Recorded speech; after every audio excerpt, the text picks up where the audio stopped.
যাদেরকে আসলে deep state বলা হয় তাদের থেকে আমাদেরকে অফার করা হয়েছিল যে আপনারা শেখ হাসিনার যে মেয়াদ আছে 2029 সাল পর্যন্ত সেটা শেষ করেন, আপনারা শেষ করেন, আমরা আপনাদেরকে সহযোগিতা করি। তাদের জাতীয় নাগরিক পার্টি এনসিপির মুখপাত্র আসিফ মাহমুদ সজীব ভূঁইয়া দাবি করেছেন, অন্তর্বর্তী সরকারকে 2029 সাল পর্যন্ত ক্ষমতায় রাখার প্রস্তাব দিয়েছিল একটি প্রভাবশালী ডিপ স্টেট গোষ্ঠী।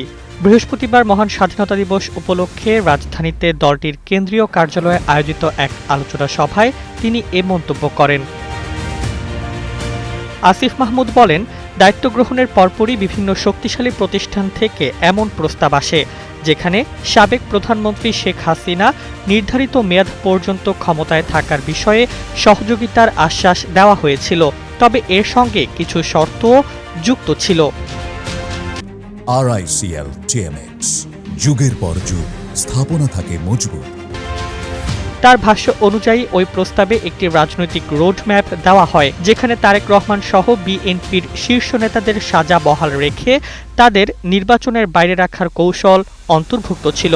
আদালতের মাধ্যমে মামলার কার্যক্রম দীর্ঘায়িত করে নির্বাচনী প্রক্রিয়াকে প্রভাবিত করার পরিকল্পনাও ছিল বলে তিনি অভিযোগ করেন।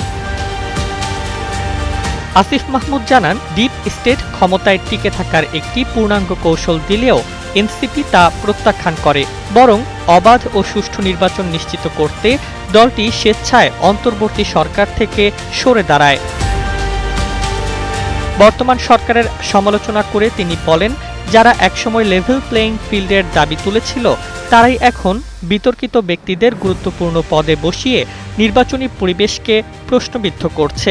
আসিফ মাহমুদ আরও বলেন, প্রস্তাবটি গ্রহণ করলে সংবিধানের ধারাবাহিকতার যুক্তিতে দীর্ঘমেয়াদী ক্ষমতায় থাকার পথ তৈরি হতো, কিন্তু গণতান্ত্রিক স্বার্থে তারা সে পথে হাঁটেনি। Desk report, Bangladesh bulletin.